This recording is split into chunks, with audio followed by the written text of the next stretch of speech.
அனைவருக்கும் வணக்கம். என்னோட யூடியூப் சேனலுக்கு உங்களை அன்புடன் வரவேற்கிறேன்.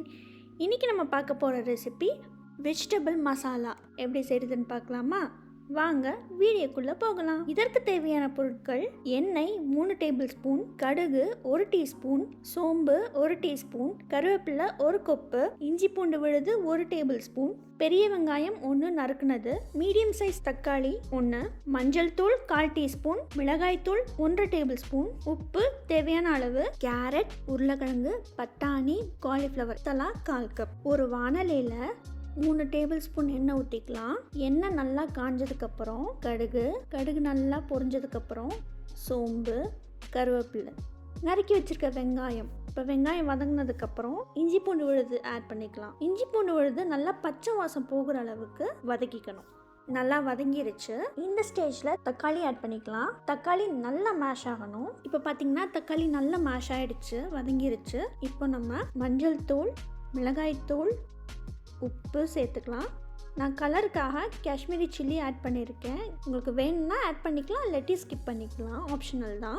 இதுவும் நல்லா பச்சை வாசம் போகிற அளவுக்கு வதக்கிக்கணும். இந்த மசாலா அடிப்பிடிக்கக்கூடாதுங்கிறதுக்காக நான் கொஞ்சமாக தண்ணி ஆட் பண்ணியிருக்கேன், பச்சை வாசம் போகிற வரையும். மசாலா ஃபுல்லாக ஒன்று சேர்ந்துருச்சு. இப்போ நம்ம காய்கறி ஆட் பண்ணுற டைம் வந்தாச்சு. எல்லா காய்களையும் ஆட் பண்ணிக்கலாம்.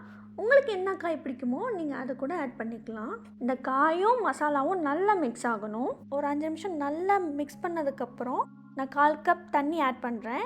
இது நல்லா ட்ரை ஆகணும். சிம்மில் ஒரு 20 மினிட்ஸ் வேகணும். உங்களுக்கு தேங்காய் பிடிக்கும்னா காயில் ஆட் பண்ணியிருக்க தண்ணியை கம்மி பண்ணிவிட்டு தேங்காய் பால் கூட ஆட் பண்ணிக்கலாம். ஒரு 75% காய் வெந்ததுக்கப்புறம் தேங்காய் பால் ஊற்றி திக்கானதுக்கப்புறம் இறக்குனீங்கனாலும் அதுவும் டேஸ்டியாக இருக்கும். நான் இன் பிட்வீனில் 2 தடவை மிக்ஸ் பண்ணி விட்டேன். நல்லா ட்ரை ஆகிடுச்சு.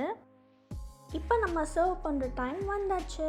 டேஸ்டியான வெஜிடபிள் மசாலா ரெடி. உங்கள் வீட்லேயும் இந்த ரெசிபியை மறக்காமல் ட்ரை பண்ணுங்கள்.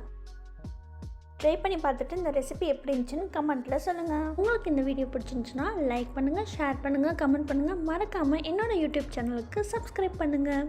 நன்றி, வணக்கம்.